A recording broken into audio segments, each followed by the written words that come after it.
Welcome back to അറബി academy. നമ്മൾ ഇന്ന് പഠിക്കാൻ പോകുന്നത് ബ്ലോക്ക് 2 യൂണിറ്റ് 1 ആണ്. Mass communication.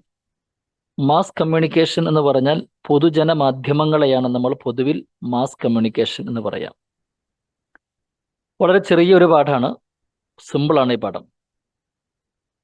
നമുക്ക് രണ്ട് കാര്യങ്ങൾ അതിൽ പറയാനുള്ളത്. ഒന്ന്, മാസ് കമ്മ്യൂണിക്കേഷൻ എന്ന് പറഞ്ഞാൽ എന്താണ്, പിന്നെ അതിൻ്റെ കുറേ വിശദീകരണങ്ങളൊക്കെ നമ്മൾ ടെക്സ്റ്റ് ബുക്കിൽ ഉണ്ടാകും. അതെല്ലാം കൂടി നമ്മൾ ഈ ക്ലാസ്സിൽ പറയുന്നതല്ല. രണ്ട്, മാസ് കമ്മ്യൂണിക്കേഷന്റെ പ്രധാനപ്പെട്ട ചില സവിശേഷതകൾ എന്തെല്ലാം. ഈ രണ്ട് കാര്യങ്ങളാണ് നമുക്ക് പ്രധാനമായിട്ടും പഠിക്കാനുള്ളത്. ഒന്ന്, മാസ് കമ്മ്യൂണിക്കേഷൻ എന്ന് പറഞ്ഞാൽ അതിന് ഡെഫിനിഷൻ എന്താണ്. അത് നമ്മൾ ഒരു 5-6 ഡെഫിനിഷൻസുകൾ നമ്മൾ ടെക്സ്റ്റ് ബുക്കിൽ നമുക്ക് കാണാൻ പറ്റും, നിങ്ങൾക്ക് കിട്ടുന്ന ലേണിംഗ് മെറ്റീരിയൽസിൽ. എല്ലാ ഡെഫിനിഷൻസുകളും നമ്മൾ കാണാതെ പഠിക്കേണ്ടതല്ല. പക്ഷെ അതിൽ 1-2 ഡെഫിനിഷൻസുകളൊക്കെ നമുക്ക് അറിഞ്ഞിരിക്കണം, കാണാതെ പഠിക്കണം. അപ്പോൾ അതിൽ ഞാൻ സെലക്ട് ചെയ്ത 1-2 ഡെഫിനിഷൻസുകൾ ഉണ്ടാവും. 2 ഡെഫിനിഷൻ ഞാൻ സെലക്ട് ചെയ്തിട്ടുണ്ട്. ഒന്ന്, ജോസഫ് ഡൊമിനിക് പറഞ്ഞിട്ടുള്ള ഒരു ഡെഫിനിഷനാണ്. അദ്ദേഹം പറഞ്ഞ ഡെഫിനിഷനാണ് വായിക്കാൻ പോകുന്നത്. അദ്ദേഹം പറയുന്നത്, the process by which a person, the process, mass communication എന്ന് പറഞ്ഞാൽ ഒരു പ്രോസസ്സാണ്. പ്രോസസ് എന്ന് പറഞ്ഞാൽ പ്രക്രിയയാണ്. By which a person, group of people or large organization creates a message. എന്താണ് ആ പ്രോസസ് എന്ന് പറയുന്നത്? എ പേഴ്സൺ, ഒരാൾ, അല്ലെങ്കിൽ എ ഗ്രൂപ്പ് ഓഫ് പീപ്പിൾ, ഒരു കൂട്ടം ആളുകൾ, അല്ലെങ്കിൽ എ ലാർജ് ഓർഗനൈസേഷൻ, ഒരു വലിയ സംഘടന, ഒരു സംഘം, ഒരു ടീം, അവര് ക്രിയേറ്റ്സ് എ മെസ്സേജ്, ഒരു മെസ്സേജ് അവരുണ്ടാക്കുന്നു, ഒരു സന്ദേശം അവർ നിർമ്മിക്കുന്നു. ആൻഡ് ട്രാൻസ്മിറ്റ്സ് ഇറ്റ്, എന്നിട്ട് അതിനെ ട്രാൻസ്മിറ്റ് ചെയ്യുന്നു. ട്രാൻസ്മിറ്റ് ചെയ്യുന്ന പറഞ്ഞാൽ കൈമാറ്റം ചെയ്യുന്നു. Through some type of medium, ഒരു തരം മീഡിയത്തിലൂടെ, ഏതെങ്കിലും ഒരു മീഡിയം ചാനൽ ഉപയോഗിച്ചുകൊണ്ട് അതിനെ അവർ ട്രാൻസ്മിറ്റ് ചെയ്യും. ആർക്ക് ട്രാൻസ്മിറ്റ് ചെയ്യുന്നു? ടു എ ലാർജ്, ഒരു വലിയ അനോണിമസ് ഹെട്രോജനസ് ഓഡിയൻസ്. അനോണിമസ് എന്ന് പറഞ്ഞാൽ പരസ്പരം അങ്ങോട്ടും ഇങ്ങോട്ടും ബന്ധമില്ലാത്ത, ഹെട്രോജനസ് എന്ന് പറഞ്ഞാൽ വ്യത്യസ്തമായിട്ടുള്ള, വിവിധ വിഭാഗങ്ങളിൽ പെട്ടുന്ന ഓഡിയൻസിന്. അങ്ങനെയുള്ള ഒരു പ്രോസസ്സിനെയാണ് നമ്മൾ മാസ് കമ്മ്യൂണിക്കേഷൻ എന്ന് പറയുന്നത്. എല്ലാം പെട്ടു അല്ലേ? എല്ലാ കാര്യങ്ങളിലും പെട്ടു. ഒരു ടീം, അല്ലെങ്കിൽ ഒരു ഓർഗനൈസേഷൻ, അല്ലെങ്കിൽ ഒരു ഗ്രൂപ്പ് ഓഫ് പീപ്പിൾ, അല്ലെങ്കിൽ ഒരു പേഴ്സൺ, ഇവരൊരു മെസ്സേജ് നിർമ്മിക്കുന്നു. ആ മെസ്സേജ് ഏതെങ്കിലും ഒരു മീഡിയത്തിലൂടെ ഒരു വലിയ ഓഡിയൻസിന് കൈമാറ്റം ചെയ്യുന്ന പ്രക്രിയയാണ് നമ്മൾ മാസ് കമ്മ്യൂണിക്കേഷൻ എന്ന് പറയുന്നത്. ജോസഫ് ഡൊമിനിക് എന്ന അയാളാണ് ഇത് എഴുതിയിട്ടുള്ളത്. വേറെ ഒരു ഡെഫിനിഷൻ കൂടി ഇതിൽ പറയുന്നുണ്ട്, ഞാൻ പറയാം. ദ കമ്മ്യൂണിക്കേഷൻ ഓഫ് ഇൻഫർമേഷൻ, ഒരു ഇൻഫർമേഷന്റെ കമ്മ്യൂണിക്കേഷനെയാണ് നമ്മൾ മാസ് കമ്മ്യൂണിക്കേഷൻ എന്ന് പറയാം. ഒരു ഇൻഫർമേഷൻ ആശയവിനിമയം ചെയ്യാം. എവിടെ നിന്ന്? ഫ്രം എ സിംഗിൾ സോഴ്സ്, ഒരു സിംഗിൾ സോഴ്സിൽ നിന്ന് ഒരു ഇൻഫർമേഷൻ പാസ് ചെയ്യാം ടു മൾട്ടിപ്പിൾ ഓഡിയൻസസ്, വ്യത്യസ്തമായ ഓഡിയൻസുകളിലേക്ക്. അപ്പോൾ ഒരു സിംഗിൾ സോഴ്സിൽ നിന്ന് വ്യത്യസ്തമായ ഓഡിയൻസുകളിലേക്ക്, മൾട്ടിപ്പിൾ ഓഡിയൻസസിലേക്ക് ഇൻഫർമേഷൻ പാസ് ചെയ്യുന്നതിനെയാണ് നമ്മൾ മാസ് കമ്മ്യൂണിക്കേഷൻ എന്ന് പറയുന്നത്. ടിപ്പിക്കലി, സ്വാഭാവികമായി അത് മീഡിയേറ്റഡ് ബൈ ടെക്നോളജി. സ്വാഭാവികമായിട്ട് അതിൻ്റെ ഇടയിൽ വർത്തിക്കുന്ന എന്താണ്? ടെക്നോളജിയാണ്. ഓർ ഇൻഫ്രാസ്ട്രക്ചർ, അല്ലെങ്കിൽ ഏതെങ്കിലും ഒരു ഇൻഫ്രാസ്ട്രക്ചർ ആണ്. ഉദാഹരണം, ടെലിവിഷനിൽ ഒരു സ്റ്റുഡിയോയിൽ വെച്ച് അവരൊരു ഒരു വാർത്ത നിർമ്മിക്കുന്നു, അല്ലെങ്കിൽ ഒരു സീരിയൽ നിർമ്മിക്കുന്നു, അല്ലെങ്കിൽ ഒരു സിനിമ നിർമ്മിക്കുന്നു. അത് അവര് ആഫ്രിക്കയിലുള്ള ആളുകൾക്കും അത് കാണാം, സൗദി അറേബ്യയിലെ ആളുകൾക്കും കാണാം, ഇന്ത്യയിലെ ആളുകൾക്കും കാണാം, യൂറോപ്പിലെ ആളുകൾക്കും കാണാം. അപ്പോൾ വ്യത്യസ്തമായിരിക്കുന്ന ഒരു ഓഡിയൻസിലേക്ക്, മൾട്ടിപ്പിൾ ഓഡിയൻസിന് അത് പകർന്നു കൊടുക്കാൻ പറ്റുന്നു എന്നുള്ളതാണ്. പക്ഷേ സോഴ്സ് സിംഗിൾ സോഴ്സ് ആണ്. ഏത് പത്രത്തിൻ്റെയോ ഏത് വാർത്ത ടെലിവിഷൻ്റെയോ അവരുടെ സ്റ്റുഡിയോയാണ് അവരുടെ സോഴ്സ് എന്ന് പറയുന്നത്. ഇപ്പൊ ഇങ്ങനെയുള്ളതിനെയാണ് നമ്മൾ മാസ് കമ്മ്യൂണിക്കേഷൻ എന്ന് പറയുക. അപ്പോൾ മാസ് കമ്മ്യൂണിക്കേഷന്റെ പ്രധാനപ്പെട്ട 2 ഇതാണ് നമ്മൾ പറഞ്ഞത്, 2 ഡെഫിനിഷനാണ് പറഞ്ഞത്. ബാക്കി കുറേ ഡെഫിനിഷൻസുകളൊക്കെ നമ്മുടെ ലേണിംഗ് മെറ്റീരിയൽസിലുണ്ട്. ബട്ട് അതെല്ലാം കൂടി നിങ്ങൾ പഠിക്കണമെന്ന് നിർബന്ധമില്ല. ഇത് രണ്ടും നമ്മളൊന്ന് ഓർത്തു വെക്കുക, ദാറ്റ്സ് ഓൾ. ഇനി നമ്മൾ അടുത്ത ഒരു മനസ്സിലാക്കേണ്ട ഒരു പോയിന്റ് നമ്മൾ പറയണം. Majority of mass communication is controlled. ഈ ലോകത്തിലെ കൂടുതൽ മാസ് കമ്മ്യൂണിക്കേഷൻസുകളും കൺട്രോൾ ചെയ്യപ്പെടുന്നത് ബൈ ലാർജ് കോൺഗ്ലോമറേറ്റ്സ്, വലിയ വലിയ ടീമുകളാണ്. ഇതുപോലെ ഇപ്പോൾ സജസ് ഡിസ്നി ഹോട്ട്സ്റ്റാർ, നമുക്ക് നല്ല പരിചയമുള്ള ഒരു മാധ്യമമാണ് ഡിസ്നി ഹോട്ട്സ്റ്റാർ അല്ലെ. ആളുകൾ സിനിമ കാണാൻ, സീരിയൽ കാണാൻ, വെബ് സീരീസ് കാണാനൊക്കെ ഉപയോഗിക്കുന്നതാണ് Disney Hotstar. Jio network, Reliance network, sun network, ഇതൊക്കെ നമുക്ക് പരിചയമുള്ളതാണ്. ഇതേപോലെയുള്ള വലിയ വലിയ കോൺഗ്ലോമറേറ്റ്സ് ആണ് സത്യം പറഞ്ഞാൽ ഇന്ന് ലോകത്തിലെ വലിയ മാസ് കമ്മ്യൂണിക്കേഷന്റെ ഭൂരിഭാഗം കൺട്രോൾ ചെയ്തുകൊണ്ടിരിക്കുന്നത്. അത് ജസ്റ്റ് ഒന്ന് അറിയാൻ വേണ്ടി ആ പോയിന്റ് പറഞ്ഞു എന്ന് മാത്രമേ ഉള്ളൂ.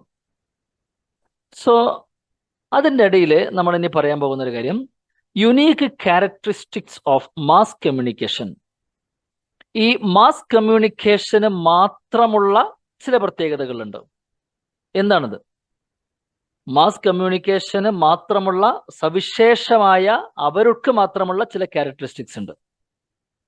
അതെന്തൊക്കെയാണ്? ഒന്ന്, it relies on a media channel. Of a media channel എന്നല്ല, on a media channel, sorry, അത് മിസ്റ്റേക്ക് സംഭവിച്ചായിരിക്കാം. It relies on a media channel. അത് എപ്പോഴും ഒരു മീഡിയ ചാനൽ ഉപയോഗിക്കുന്നു ടു കൺവേ മെസ്സേജസ്, അതിൻ്റെ മെസ്സേജസുകൾ കൺവേ ചെയ്യാൻ വേണ്ടി, ടു എ ലാർജ് ഓഡിയൻസ്, ഒരു വലിയ ഓഡിയൻസിലേക്ക് അവരുടെ മെസ്സേജ് കൺവേ ചെയ്യാൻ വേണ്ടി എപ്പോഴും അവരൊരു മീഡിയ ചാനൽ ഉപയോഗിക്കുന്നു. ശരിയല്ലേ? അതായത് ഇപ്പോൾ ഏഷ്യാനെറ്റ് ഒരു മീഡിയ ചാനൽ ഉപയോഗിച്ചുകൊണ്ടാണ് അവരുടെ മെസ്സേജസുകൾ കൺവേ ചെയ്യുന്നത്. ഒരു യൂട്യൂബർ ആണെങ്കിൽ ആ യൂട്യൂബ് എന്ന് പറയുന്ന ഒരു മീഡിയ ചാനൽ ഉപയോഗിച്ചുകൊണ്ടാണ് അയാളുടെ മെസ്സേജ് കൺവേ ചെയ്യുന്നത്. അപ്പോൾ എപ്പോഴും ഒരു ലാർജ് ഓഡിയൻസിലേക്ക് അവരുടെ മെസ്സേജസുകൾ കൺവേ ചെയ്യാൻ അവർ മീഡിയ ചാനൽ ഉപയോഗിക്കുന്നു എന്നതാണ് മാസ് കമ്മ്യൂണിക്കേഷൻ ഏറ്റവും വലിയ പ്രത്യേകത. രണ്ട്, the audience can be dispersed. ഈ ഓഡിയൻസ് പലപ്പോഴും വ്യത്യസ്തങ്ങളായിരിക്കും, അവിടെ ഉണ്ടാവില്ല, അവർ പല സ്ഥലത്തായിരിക്കും. ഡൈവേഴ്സ് ആയിരിക്കും, വിവിധങ്ങളായിരിക്കും. ആൻഡ് വേരി ഒക്കെ സെയിം മീനിങ് ആണ്, വ്യത്യസ്തമായിരിക്കും. In size depending on the medium and message. ഇവരുടെ ഈ മീഡിയം അല്ലെങ്കിൽ ഇവരുടെ മെസ്സേജ്, അതിനെ ആശ്രയിച്ചുകൊണ്ട്, ഇവർ കൊടുക്കുന്ന മെസ്സേജസിനെയും ഇവർ ഉപയോഗിക്കുന്ന മീഡിയത്തിനെയും ആശ്രയിച്ചുകൊണ്ട് അത് അതിൻ്റെ വലിപ്പത്തിൽ, ഓഡിയൻസിന്റെ വലിപ്പം എന്ന് പറഞ്ഞാൽ വ്യത്യസ്തമായിരിക്കാം, വിവിധങ്ങളായിരിക്കാം. ഇപ്പോൾ ഒരു ഉദാഹരണം പറയുകയാണെങ്കിൽ, ഇപ്പോൾ ഡിസ്നി ഹോട്ട്സ്റ്റാർ, അത് മിക്കവാറും എപ്പോഴും ഈ ക്രിക്കറ്റ് കളിയൊക്കെ ചെയ്യുന്ന ആളുകളാണ്. ഡിസ്നി ഹോട്ട്സ്റ്റാർ അവരെപ്പോഴും അത് സംരക്ഷണം ചെയ്യും. സ്വാഭാവികമായിട്ട് ക്രിക്കറ്റ് കളിച്ചുകൊണ്ടിരിക്കുന്ന അല്ലെങ്കിൽ ക്രിക്കറ്റ് കളി ഇഷ്ടപ്പെടുന്ന ഓഡിയൻസ് ഉള്ള ലോകത്തിലെ എല്ലാ ആളുകളും അത് കാണും. യൂറോപ്പിലെ ആൾക്കാർ സ്വാഭാവികമായിട്ട് കൂടുതൽ ക്രിക്കറ്റ് ഇഷ്ടപ്പെടുന്നവരാണ്, അവരത് കാണും. ഏഷ്യയിലെ ആൾക്കാരും കൂടുതൽ കാണും. ലാറ്റിൻ അമേരിക്കയിലെ ആളുകൾ വല്ലാതെ ക്രിക്കറ്റ് കളി കാണുന്നുണ്ടാവില്ല, കാരണം അവിടെ ക്രിക്കറ്റ് വലിയ പ്രസക്തിയില്ല. ഇനി വേറൊരു ടീമുണ്ട് ഫുട്ബോൾ. ഇപ്പോൾ ജിയോ ഹോട്ട്സ്റ്റാർ, അത് ഫുട്ബോൾ വേൾഡ് കപ്പൊക്കെ അത് സംപ്രേഷണം ചെയ്യണമെന്ന് വിചാരിക്കാം. ലോകത്തെ എല്ലായിടത്തുള്ള ആൾക്കാരും ആ വേൾഡ് കപ്പ് കാണും. അപ്പോൾ നമ്മൾ കൊടുക്കുന്ന മെസ്സേജ് അല്ലെങ്കിൽ നമ്മൾ ഉപയോഗിക്കുന്ന മീഡിയം അതനുസരിച്ചുകൊണ്ട് അത് കാണുന്ന ഓഡിയൻസിന്റെ എണ്ണം വ്യത്യാസം ഉണ്ടാവും. നമ്മുടെ നാട്ടിലെ ഒരു സാധാരണഗതിയിലുള്ള ഒരു മാധ്യമം ചാനലാണെന്ന് വിചാരിക്കുക, ഒരു റിപ്പോർട്ടർ ചാനൽ. അതിന് ചിലപ്പോൾ ഒറ്റ ടൈമിൽ ഒരു 1 കോടി ആൾക്കാരെ ചിലപ്പോൾ കാണുന്നുണ്ടാവില്ല, 1 ലക്ഷം ആൾക്കാരെ കാണുന്നുണ്ടാവുള്ളൂ. പക്ഷെ അതേപോലെയാണ് ഞാൻ നേരത്തെ പറഞ്ഞ ജിയോ ഹോട്ട്സ്റ്റാറിന്റെ സാധനം അല്ല. അത് ഒരു സമയം തന്നെ 20 കോടി ആളുകളൊക്കെ കാണും, 140 കോടി ആൾക്കാരൊക്കെ ചിലപ്പോൾ കണ്ടു എന്ന് വന്നേക്കാം. അപ്പോൾ അത് കൊടുക്കുന്ന മെസ്സേജും അതിൻ്റെ ഇതും അനുസരിച്ച് വ്യത്യാസപ്പെടും. മൂന്നാമതൊരു കാര്യം, profit is primary driving force. ഈ പറയപ്പെട്ട മാസ് കമ്മ്യൂണിക്കേഷൻ്റെ ഏറ്റവും പ്രധാനപ്പെട്ട ലക്ഷ്യം അല്ലെങ്കിൽ ഏറ്റവും പ്രധാനപ്പെട്ട ഫോഴ്സ്, ഡ്രൈവിംഗ് ഫോഴ്സ് എന്താണ്? പ്രോഫിറ്റ് കിട്ടുക എന്നുള്ളതാണ്. പ്രോഫിറ്റ് എല്ലാവർക്കും വളരെ പ്രധാനമാണ്. നാലാമത്തെ കാര്യം, participants are not equally present. ഇതിൽ ഉള്ള എല്ലാവരും ഒരേപോലെ നമുക്ക് കാണാൻ കഴിയില്ല ത്രൂ ഔട്ട് ദ പ്രോസസ്. ഈ പ്രോസസ്സിലുടനീളം പങ്കെടുക്കുന്ന എല്ലാ ആളുകളും ഒരേപോലെ പ്രസന്റ് ആണോ? അല്ല. ഒരു കൂട്ടർ വാർത്ത വിട്ടു, അപ്പൊ ലൈവായിട്ട് കണ്ട ആൾക്കാരുണ്ടാവും, 1 മണിക്കൂർ കഴിഞ്ഞിട്ട് കാണുന്ന ആൾക്കാരുണ്ടാവും, 4 മണിക്കൂർ കഴിഞ്ഞിട്ട് കാണുന്ന ആൾക്കാരുണ്ടാവും, 1 മാസം കഴിഞ്ഞിട്ട് കാണുന്ന ആൾക്കാരുണ്ടാവും. അവർ പിന്നെ ഷെയർ ചെയ്തൊക്കെ. ഇപ്പോൾ ഈക്വലി പ്രസന്റ് അല്ല. അപ്പൊ ഇത് മാസ് കമ്മ്യൂണിക്കേഷന്റെ യുണീക്ക് ക്യാരക്ടറിസ്റ്റിക്സ് ആണ്. മാസ് കമ്മ്യൂണിക്കേഷന് മാത്രമുള്ള ചില പ്രധാന സവിശേഷതകളാണ് പറഞ്ഞത്. ഇനി മറ്റൊരു പോയിന്റ് പറയാണ്. അക്കോർഡിംഗ് ടു മാർഷൽ മക്ലുഹാന്റെ അഭിപ്രായത്തില് media can be categorised in two types. Media നമുക്ക് 2 തരത്തിൽ കാറ്റഗറൈസ് ചെയ്യാം. മീഡിയ 2 തരത്തിലുണ്ടെന്ന് പറയാം. ഒന്ന് ഹോട്ട് മീഡിയ, മറ്റൊന്ന് കോൾഡ് മീഡിയ. ഈ ഹോട്ട് മീഡിയ, കോൾഡ് മീഡിയ എന്ന് തരംതിരിക്കുന്നത് എന്ത് ബേസിലാണ്? On the amount of information and participants involved. എത്രത്തോളം ഒരു ഇൻഫർമേഷൻ പാസ് ചെയ്യുന്നു, എത്രത്തോളം അതിന്റെ പാർട്ടിസിപ്പൻസ് ഇൻവോൾവ് ചെയ്യുന്നു എന്നതിനെ അടിസ്ഥാനപ്പെടുത്തിക്കൊണ്ട്, എത്രത്തോളം ഇൻഫർമേഷൻ പാസ് ചെയ്യുന്നു, എത്രത്തോളം പാർട്ടിസിപ്പൻസ് അതിൽ ഇൻവോൾവ് ചെയ്യുന്നു എന്നതിനെ ബേസ് ചെയ്തുകൊണ്ട് മീഡിയ നമുക്ക് 2 തരംതിരിക്കാം. ഒന്ന് ഹോട്ട് മീഡിയ, മറ്റൊന്ന് കോൾഡ് മീഡിയ. ഈ ഹോട്ട് മീഡിയ എന്നതിനുള്ളൊരു ഉദാഹരണം പറയുന്നത് ഫോട്ടോഗ്രാഫ്സ്, റേഡിയോ, ഇതൊക്കെ. അതിലേക്ക് എന്താണ്? ഒരു ഫോട്ടോ, നമ്മൾ ഒരാളൊരു ഫോട്ടോ എടുക്കും. ഇപ്പോൾ ഗാസയിൽ പട്ടിണി മരണം കൊണ്ട് മരിച്ച കുട്ടികളുടെ ഫോട്ടോ എടുക്കണം, ഒരു ഫോട്ടോഗ്രാഫ്. ആ ഫോട്ടോ എടുക്കുന്ന ആളത് ഫോട്ടോ എടുത്തു, അത് ഏതെങ്കിലും മീഡിയയിലേക്ക് കൊടുത്തു, ഇന്ന് ഫോട്ടോ ആണ്, പത്രത്തിൽ കൊടുത്തു. അപ്പൊ അത് കാണുന്ന ആളുകൾ വളരെ കുറഞ്ഞ ആൾക്കാരുണ്ടാവുള്ളൂ, അല്ലേ?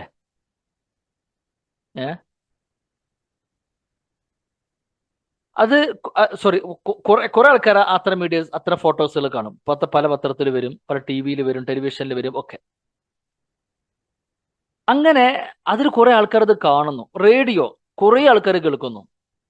ഇവിടെയൊക്കെ ഒരു സോഴ്സിൽ നിന്ന് ആളുകൾ ഇങ്ങനെ പറയുന്നു, അത് കേൾക്കുന്നു, ഇതാണ് ഉണ്ടാവുന്നത്.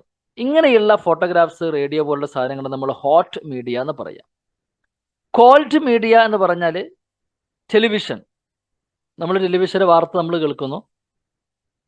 അതേപോലെ വിർച്വൽ റിയാലിറ്റി, പബ്ജി ഗെയിംസിലൊക്കെ ഉണ്ടാവുന്ന ഒരാൾ മറ്റുള്ള കുറച്ചാൾക്കാർ ഒരുമിച്ചിരുന്ന് കളിക്കുകയാണ്.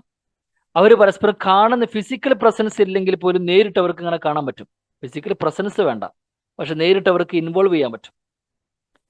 അങ്ങനെയുള്ളതിനെ നമ്മൾ കോൾഡ് മീഡിയ എന്നും, സാധാരണഗതിയിൽ നമ്മൾ കാണുന്ന ഫോട്ടോഗ്രാഫ്, റേഡിയോ, ടെലിവിഷനിലെ ന്യൂസ് ചാനൽസുകൾ, ഇതൊക്കെ നമ്മൾ ഹോട്ട് മീഡിയ എന്നും പറയുന്നു.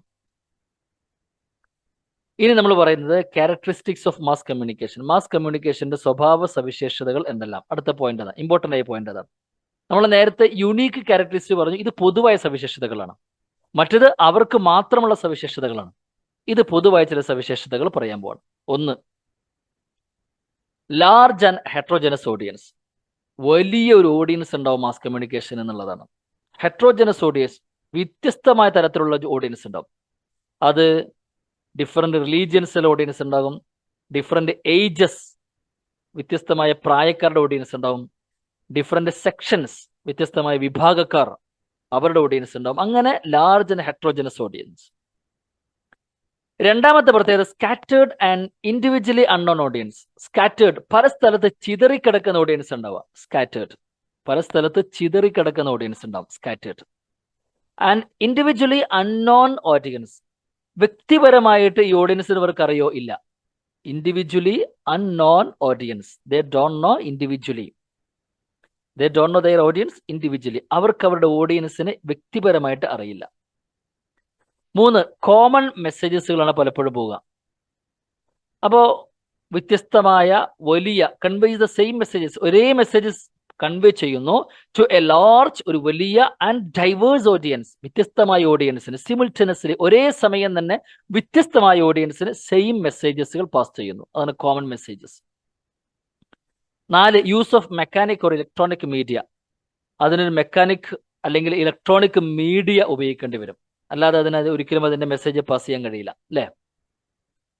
5, rapid and continuous message dissemination. വളരെ സ്പീഡിലുള്ള, വളരെ തുടർച്ചയായ മെസ്സേജസുകൾ നമുക്ക് കൊടുക്കാൻ കഴിയുന്നു എന്നുള്ളതാണ്.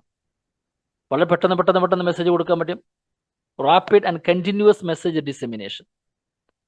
6ാമത്തെ കാര്യം, ആബ്സെൻസ് ഓഫ് ഡയറക്റ്റ് ഫീഡ്ബാക്ക്. നമുക്ക് ഡയറക്റ്റ് ഫീഡ്ബാക്ക് അതിൽ നിന്ന് കിട്ടുന്നില്ല, അല്ലേ? സോഴ്സിന്റെയും ഓഡിയൻസിന്റെയും ഇടയിൽ ഒരു ഡിസ്റ്റൻസ് ഉള്ള കാരണത്താൽ ഇതൊരു 1 വേ കമ്മ്യൂണിക്കേഷൻ എന്ന് പറയാൻ പറ്റും. പക്ഷെ ആ ഒരു പോയിന്റ് വളരെ കറക്റ്റ് അല്ല. കാരണം ഇപ്പൊ യൂട്യൂബിലാണ് ഒരു ടെലിവിഷൻ കാണുന്നതെങ്കിൽ, ഒരാൾ ഒരു ന്യൂസ് ചാനൽ കാണുന്നതെങ്കിൽ അവിടെ ഡയറക്റ്റ് ഫീഡ്ബാക്ക് കൊടുക്കാൻ പറ്റും, അല്ലേ?